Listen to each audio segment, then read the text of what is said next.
Welcome to the Diva Speaks Relationships Talk Show. Welcome, welcome, welcome. I'm super excited to have you back. We are together once again for a brand new series. That's right, a brand new series. I'm so excited to be sharing this with you. Welcome to the Diva Speaks Relationships Talk Show. My name is Angela Patarial, and thank you for checking in, stopping by, and checking out the show. If you haven't had an opportunity, grab a couple of your friends, let them know that you are about to tune in to a brand new series of the Diva Speaks Relationships Talk Show. So thank you for stopping by. I am so excited. And if I haven't had a chance to say the happiest of New Year to you so far, Happy New Year. I hope that your year is going phenomenal. And if it's not, we still got a little bit more time to get it right before the end of the year. And before you know it, we'll be bringing in another year. Yes. I want to thank you to all of my loyal supporters, those of you who have been rocking with me since day one. I want to thank you, those of you who are just now discovering my social media platforms and my television shows, my channels, and you've been supporting. I thank you for your support.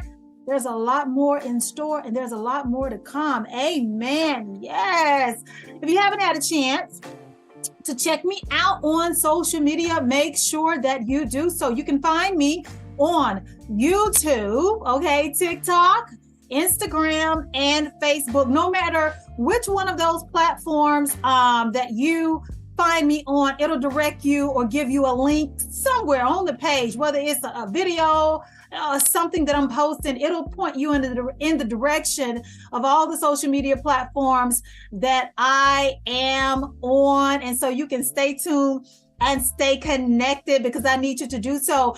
I'm not sure where you are watching this show from, but if you haven't had a chance to add the Diva Speaks Relationships Roku channel to your Roku device, make sure that you do so tonight. I'm excited and pleased to announce that if you don't have a Roku television, but you do have a Fire Stick through Amazon, I have a channel over there. Yes, the Diva is constantly expanding and there's more to come, okay? Add my channel. If you don't have Roku, or if you got Roku and you got a Fire Stick because you got it like that, make sure that you find my channel on Amazon Fire and connect with me over there. It's Diva Speaks Relationships TV.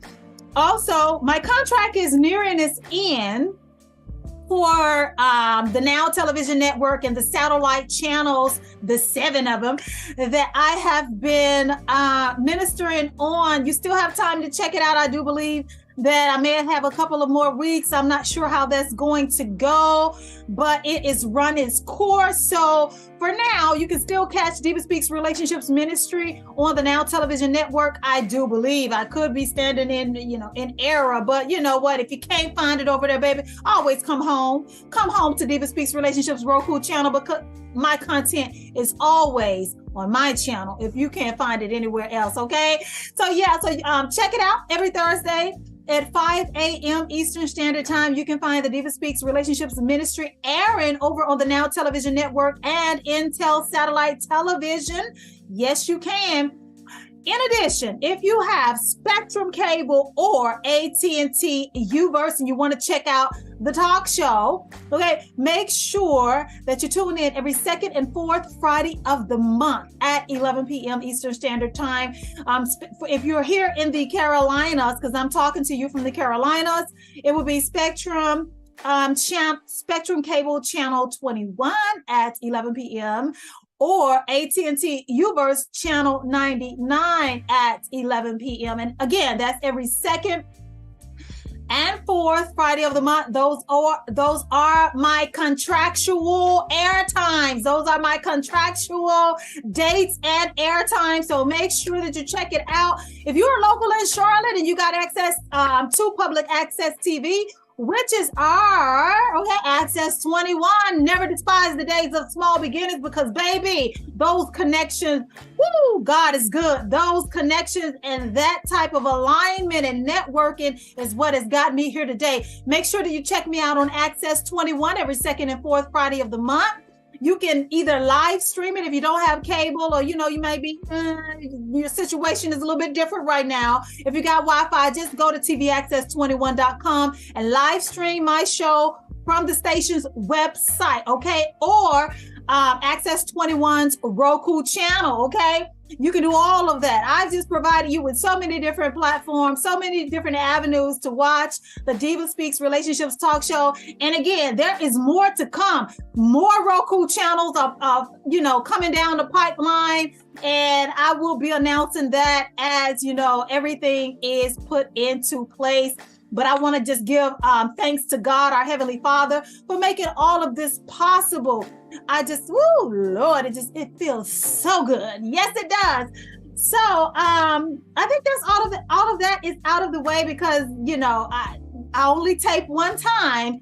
And due to contractual obligations, I cannot talk about some of my resources. But I will say, make sure that you visit the Diva Speaks Relationship official website so you can check out my tools and resources that are available for you in your times of distress in your relationship. If you need a fine tune up, if you see that something is happening and you say, you know what, I want to get ahead of this thing, or a lot has happened and I need to start the healing journey or start the restoration or attempting to reconcile, make sure that you visit my website. I got some great resources over there for you, life-changing resources over there for you, for your relationships. My website, that information will be or should have been at the beginning of the show, definitely on your way out. You can see it, but it is diva-speaks-official.com. Once again, my website address is diva-speaks-official.com. That is my official website. Check it out.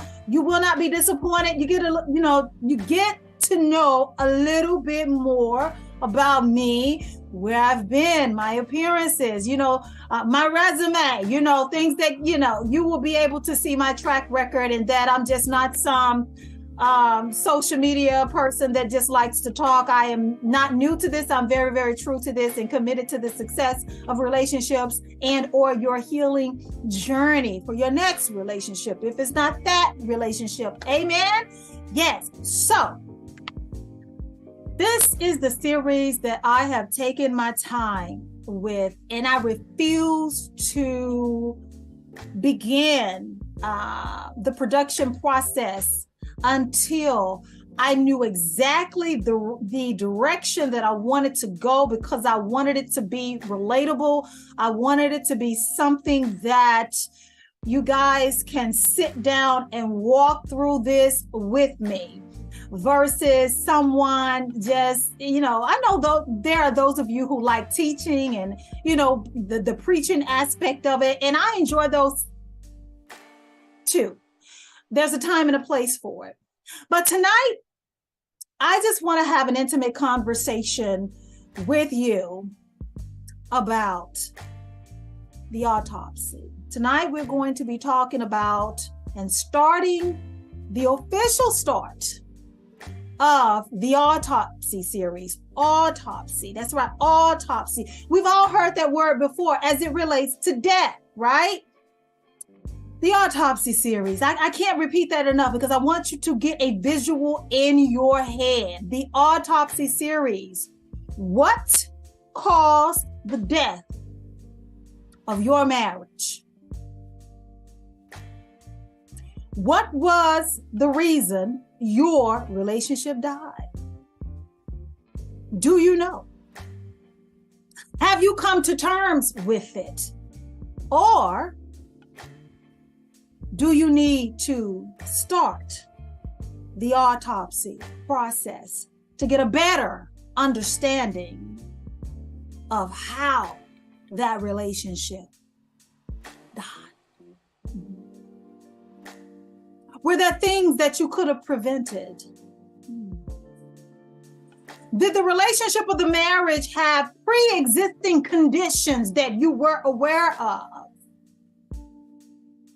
Were the pre-existing conditions something that were fixable? Was there something, was the information presented up front? Or did you discover it in the process of your relationship? Did you have an opportunity to prepare yourself for the side effects or just the effects of those pre-existing conditions? Were you equipped to deal with it? Did you take on something that inevitably was going to be fatal? It could not be fixed. See, we're going to talk about all of that during this entire series, and I am in no rush to get to any. And when I tell you, I have a list of things that we are going to be diving into and taking a look, and I'm going to be providing examples. I need you to know and buckle up, because this series is not for the weak of heart. It's not. This series is not for those who are living in denial. This series is not for those who are used to social media influencers or social media stars who come on the camera for a good 3 minutes and say something that speaks to your spirit and pop, pop, pop, pop, and then they're gone without leaving you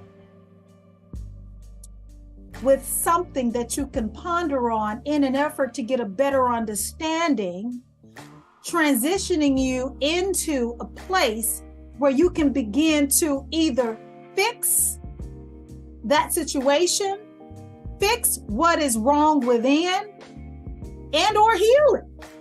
Not just someone saying something spicy, something that sounds good, and then go. It sounds good, but does it motivate you to do the work? Does it motivate you to get a better understanding of the role that you played in the demise of your relationship? Does it motivate you to change? Does it inspire you to want to do better?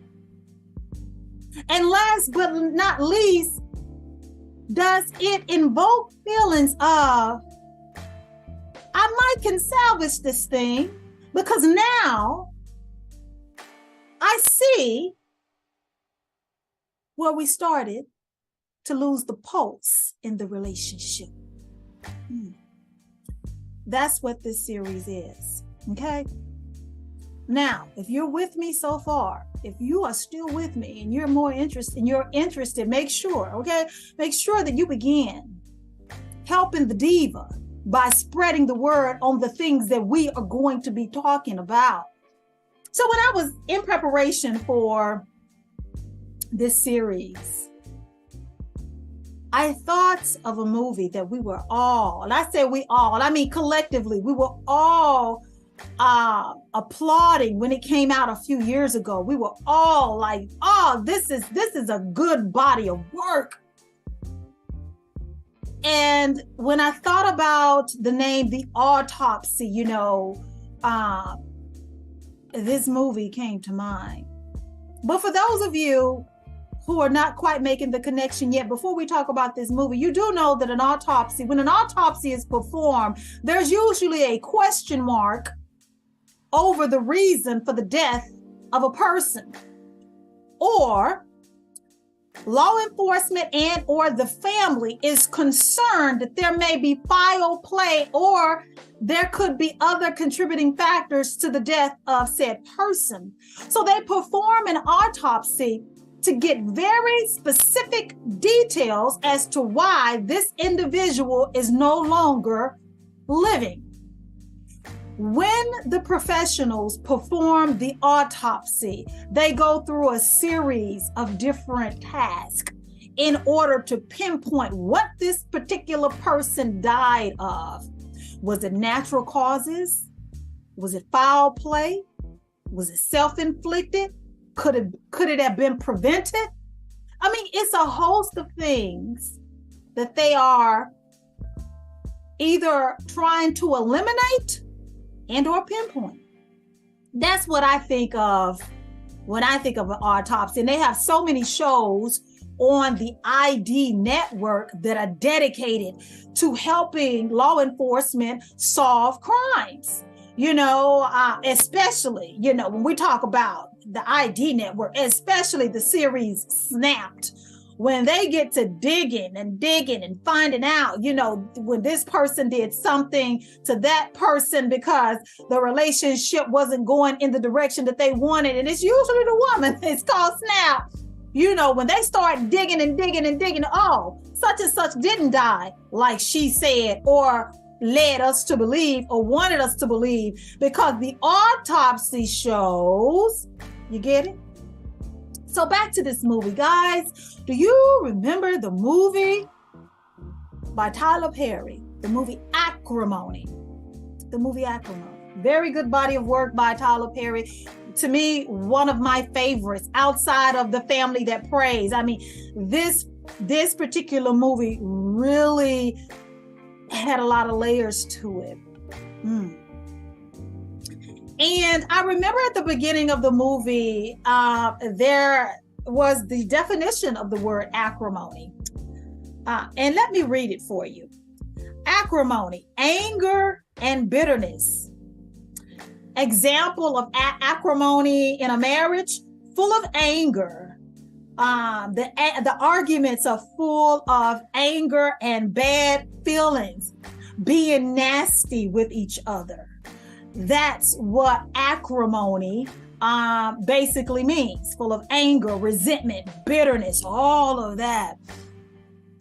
So just to walk you back through it, and there may be a small percentage of people that come across the show that have not seen the movie. The movie starts off, there are three sisters. They're very, very tight. And the death of the mother causes them to bond at one point.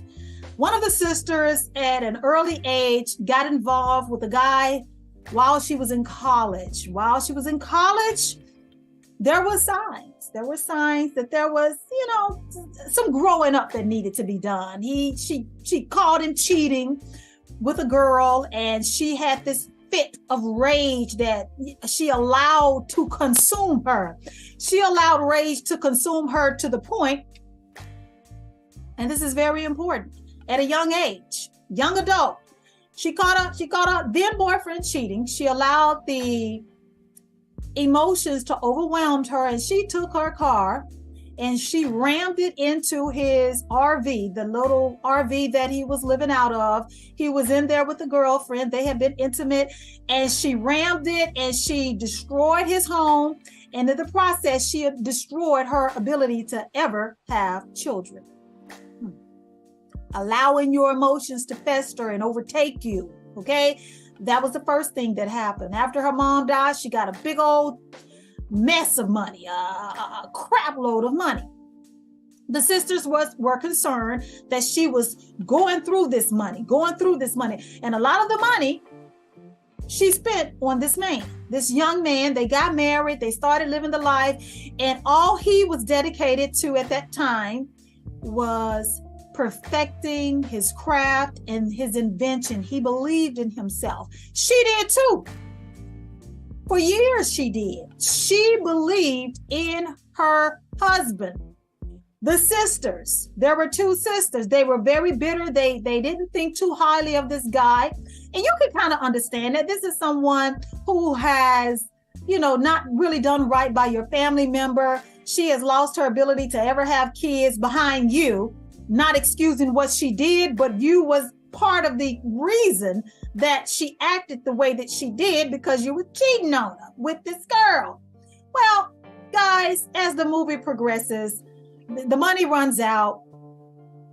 And as the money runs out, he is really closer to achieving his dream.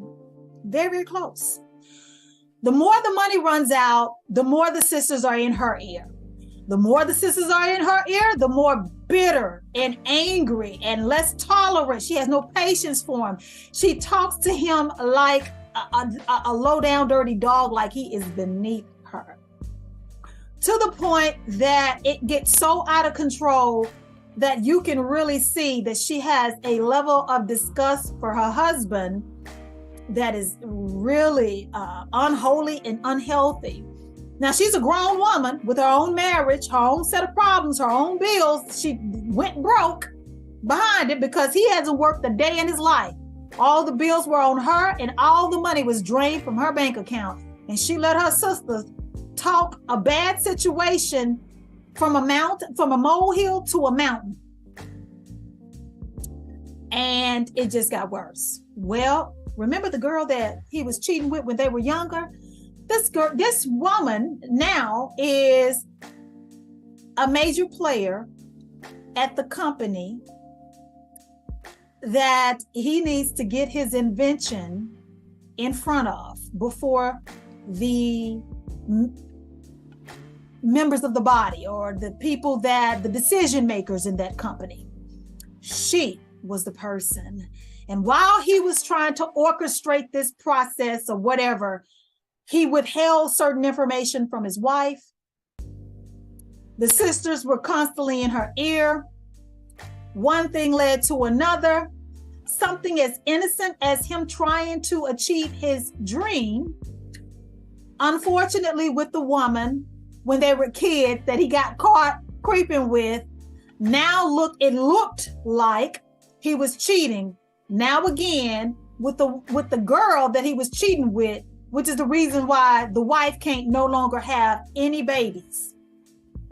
So in her eyes, the sisters, the pop, pop, pop in her ear, not only has he not paid any bills, you done lost this house that our mother left you. You done ran through all your money. You got nothing to show. And he out here cheating on you with the same chick from 20 something years ago.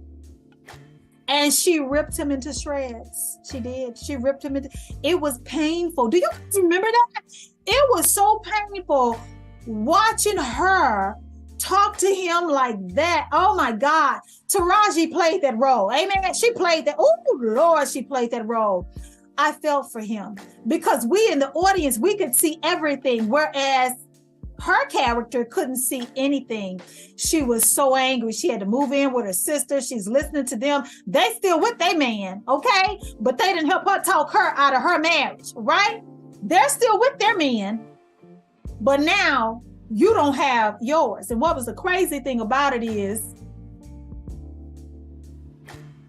the invention that he had been working on all those years, finally, he got his big breakthrough. We're talking about millions of dollars. He got his breakthrough. He was not cheating with that girl, but that girl who became that woman who became a staple in his story helped him push to the finish line. At no point had he ever cheated on his wife, despite what her sisters were telling her. And now y'all know how the story goes. He got his big break. Taraji's character did divorce him.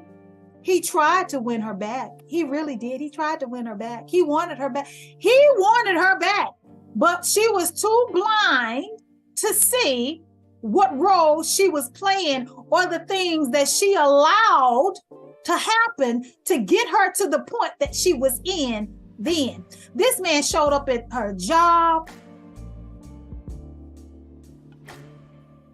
and wrote her a check for a good, healthy amount. She wasn't broke. She didn't even have to work at that point. And then she had her light bulb moment. Then she started to realize you was listening to the wrong people. Then she started to realize their marriages wasn't all that anyway. Then she started to realize what she had in her husband. But you know what? It was too late. Then she became obsessed with trying to get him back, okay? Now she's obsessed with trying to get him back, fixated on the new chick, blaming the new woman for stealing her life when, baby, you handed that away. You literally gave that man away. She literally drove herself crazy and looked like a total nutcase, all behind a bad decision to listen to the wrong people about her marriage. And I've talked about this on my shows, especially on the ministry channels, protecting your relationship. And I've been communicating for quite some time. We have to be protective of our relationships, especially when we're going through our seasons of struggle, or you may call it a storm, when things are not right. And, that happens to us all. Don't be ashamed. And you ain't got to say, that don't happen to me. It does. It happens to all of us. No one is exempt. Okay. But you got to protect. You can't be venting to everybody. You can't be sharing with everybody. I say this all the time, even with the best of intentions, family members can really give you some bad advice or get in the way, and the enemy can use them to be the entry point into your relationship, okay? To begin to cause even more problems and stir the pot. And I remember watching that movie, even then thinking, you're the reason that you don't have him anymore. You are the reason you don't have that husband anymore. You stop believing in that man because of what somebody else told you, because of a seed they planted in your head, and you allowed them access to you. That's one thing. But when you allow them to talk down on your husband, that was another thing. And you allowed that, and that seed took root in you. And you mistreated that man and mishandled that man throughout that entire process. He did everything he said he was going to do, even when he didn't even have to. He came back and paid you back every dime and made sure that the house that you lost, believing in him at the time, he bought that house back and gave it back to you. Gave you a check, handed you a bouquet of flowers and said, thank you. But it was too late. I gave that example as a segue into the series. And I want to ask those of you who may have connected with that now that I brought that back up to the forefront of your mind and now it's fresh. Could you, at some point, be guilty for the death or the demise of your relationship, of your marriage? You may not be 100% at fault, okay? Let's be clear. I'm not pointing the blame.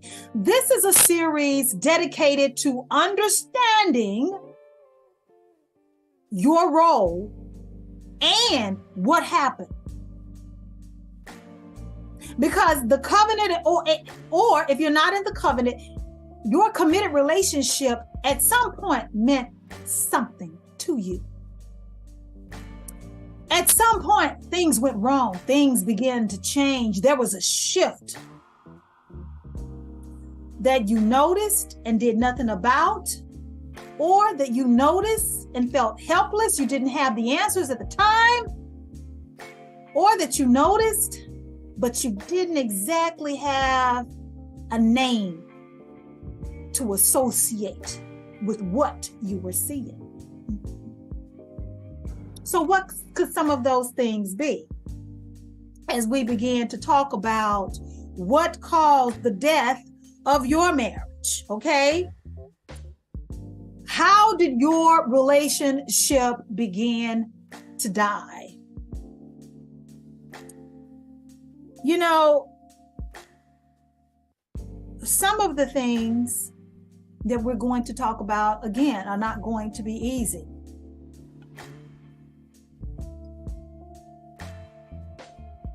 We're going to start with ignoring the check engine light. Mm-hmm. Ignoring the red flags. Mm-hmm. That was the start of the death of your marriage or your relationship.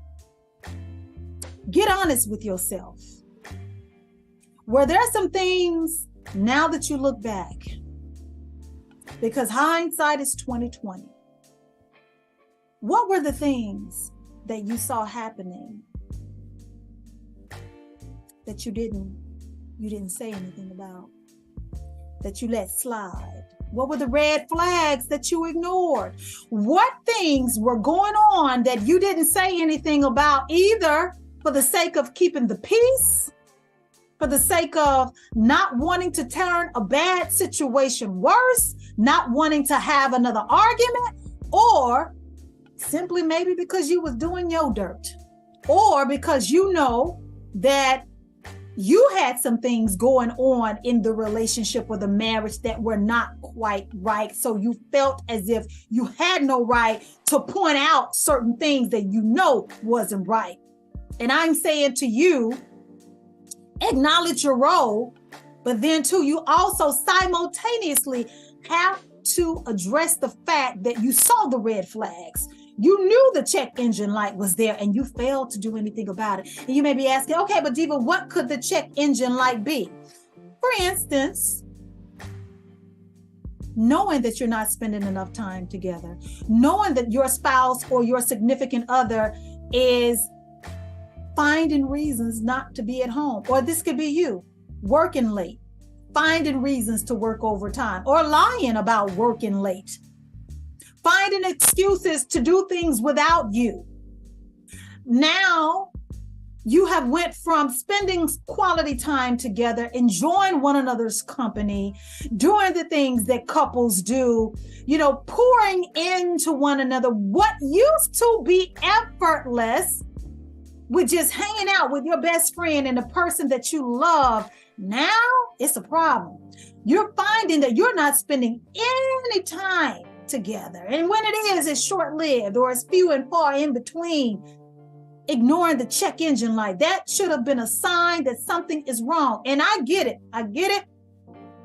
Because I'm talking to grown people here. Most of us have jobs and careers, and we don't have a whole lot of time to be sitting around trying to act like we're teenagers. Because again, some of you are still having children and raising children. Some of you have a lot of responsibilities as it relates to other members of your family, possibly parents, aging parents, children going off to college and being very involved with your children and their extracurricular activities and the things that they get into, and just being a parent. And then you have your social circles, and then you have church life or your spiritual life. And then you have time that you want for yourself, that you need for yourself, to yourself. You have all of these different things that as an adult that come with being an adult. But despite all of this, you can never neglect the time that is needed and necessary to pour back into your partner, to pour back into your marriage, to make it sustainable. And if you notice that there was not enough time being spent together, if you notice that you were spending less and less time and you did nothing about it, that's a problem. That's a problem. Because the more time that you spent away from one another, the more leeway, the more you were giving the enemy permission to come on in and have a seat. Because if I'm not spending time with you like I should, as we should, as needed, as a couple, we're not checking in with one another. We're not fully engaged and involved with each other's lives to make sure that, baby, are your needs met? Are you okay? Is there anything going on with you we want to talk about? Or just to have some couples time, some time to plug into one another. Let's reignite this thing. Make sure you're good. Make sure that I'm taking care of you so that you can take care of me. Making sure that, your needs are met before you go outside of the home to make that living and to face the world. But if we're not spending time together, if we're not communicating as we should and connecting and having the conversation and having and applying the comprehension needed with the conversation, that is a recipe and a setup for disaster. And if you notice this, now that we're having the dialogue, you can see where and how things begin to fall apart. You cannot effectively have a relationship with anyone that you're not spending quality time with. It just doesn't work like that. And you may be saying to yourself, what could I have done different? Because I had this going on, I had that going on. they had this going on and that. Or you may be saying things were so bad that neither one of us wanted to spend time. Or damn it, Diva, I begged her to spend time with her. I begged him to spend time with me. I was crying about it. They always found an excuse. They always found a reason. They always wanted to fight right before we were supposed to do something together. It was always a problem when it came down to us spending time together. That is not my fault. I get you. I get exactly what you're saying. It is not your fault, because you can't make a person spend time with you if they don't want to. But let me tell you something. At least now you can see where things began to change, right? We can acknowledge that this person wasn't willing to give you and the relationship or the marriage what you needed in order to sustain it, in order to keep the relationship afloat, in order to keep the connection solid. And then we could go off into other areas with it. Why aren't you wanting to spend time? Is it because the relationship had become strained, or were there other outside factors that played into your decision not to want to spend time with your partner, with your spouse, with your significant other? Some of those reasons could be a job. Maybe there was a financial hardship going on in the home, or maybe you guys were trying to avoid one. Maybe your partner or you lost focus and it became less stressful to hang out with friends or other people besides one another. So you started spending more time with other people, doing other things to entertain yourself. And last but definitely not least, sometimes when people make up in their minds they want to leave you for somebody else, they create reasons not to spend time together because they want to get the hell on and get out the door to spend time with the person that they're cheating with, or that they have some level of interest and they are nurturing this new illicit affair. We're going to call it for what it is. Most of the time when you start having to, and I hate to say this word, but let's just call it for what it is because we're all grown folk. Most of the time when you see that you have reduced yourself, because honey, I've been there, okay? Experience is a good teacher. I've been married twice, okay? This is my second marriage.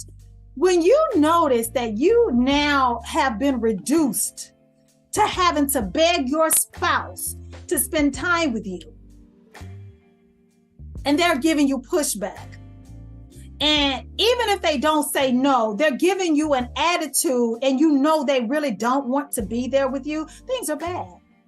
Things are bad, and they don't care how bad it has gotten. And it would seem that at times they're trying to speed up the process to get to the end of the relationship because they want out. The Autopsy series, that is what we're discussing. This is the series where we're getting into it. And one of the first things on the autopsy report that could have been causing the death or a contributing factor to the death of your relationship is ignoring the check engine light in your relationship, ignoring or refusing to address the red flags in your marriage or your relationship. What could you have done different? That is the question that I want to leave you with. What could you have done different? What should you have done different? Could you have maybe prayed a little more? Because we can't force people to do anything that they don't want to do. All right? Amen? We can't. And if you were in the right mind to start addressing those things as you begin to see them happen, ask yourself, did you handle them properly? Did you handle it right? Did you approach it biblically and or in the right way? Was your approach one that compounded the problem, or definitely was a step in the right direction, but you were met with rejection? Okay, those are the things that I need you to ask yourself until we reconvene this conversation. Okay, for the next time we get together and start talking about another contributing factor on the autopsy report. But I'm going to leave you with this tonight. One of the first things we've talked about as a contributing factor to the death of your relationship or your marriage, refusing, okay, to address the red flags or ignoring the check engine light. Okay, we talked about earlier in this particular episode or broadcast, were there pre-existing conditions in the relationship that you were aware of or that were hidden from you? And if you were not aware of those pre-existing conditions, why were you not aware? Did you not check all the boxes? Did you spend enough time with this person before committing to them in a relationship? Those pre-existing conditions are very important when you're trying to have longevity with this partner, with this person in this relationship. Because let me tell you, if some of the pre-existing conditions in this marriage or in this relationship were things such as, let's go back to some of the reasons that we talked about a little bit with people not wanting to spend time with you. If infidelity or adultery was a pre-existing condition that came with this person, meaning if this person has always been one to have never been faithful to anyone in any relationship ever in life, were you aware of that? Were you aware that being monogamous was not this person's strong suit? Or were you delusional in thinking that this person was going to make this change, miraculous change with you? Did you see potential versus the reality of this person? Looking at the track record, if this person has been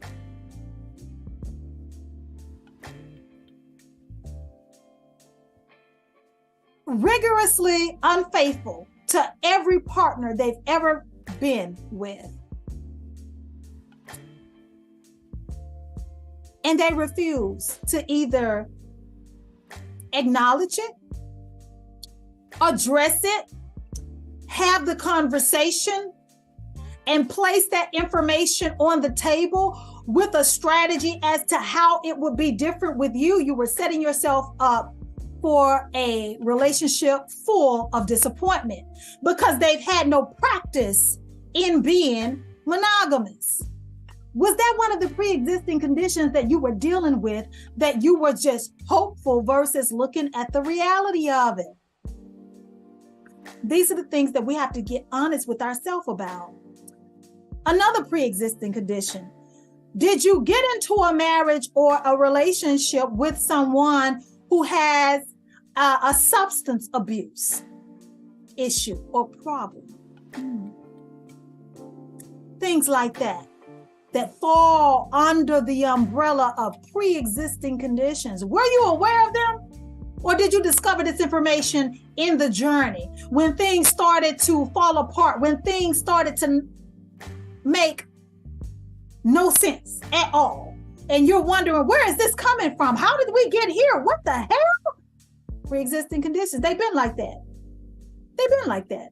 You were just now discovering that they were like that. So guys, this has been the first installment of the Autopsy series, okay? What caused the death of your marriage?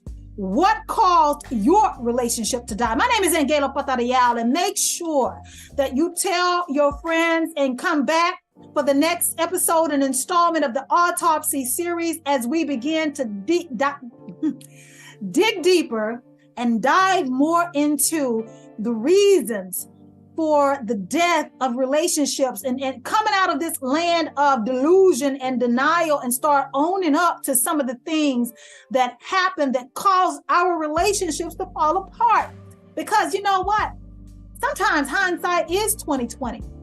And sometimes there may be a few people out there that can get honest with themselves and can say, you know what? Okay, now looking back, this is that, and now I recognize it for what it is, and it may be salvageable. It may be something that God can assist you with turning that thing around. Yes, restoration could be possible for some of you. Granted, we are talking about the Autopsy series. However, we're talking about the death of the relationship, not the person, right? So resurrection is possible for your relationship. Never forget the story of Lazarus. But I want you to come back here for the next installment of the Autopsy series as we begin to talk about more of the things that contribute to the death and the demise of our marriages and our relationship, as we begin to move in the direction of finding solutions and finding your way back to wholeness as a person and in your marriages and relationships. My name is Angela Potariel. This has been the Diva Speaks Relationships Talk Show, okay? The Diva Speaks Relationships Talk Show. That's right. Make sure that you tell a friend. Make sure that you add the Diva Speaks Relationships Roku channel on your Roku device or on your Fire Stick, your Amazon Fire Stick at Diva Speaks Relationships TV. Make sure that you check out my website. It is a one-stop shop for all things Diva Speaks related. There are some tools and resources over there available for you. Please check it out. You'll see what I'm talking about. And until the next time, my name is Angela Patarial. The Diva has spoken.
my heart and my soul.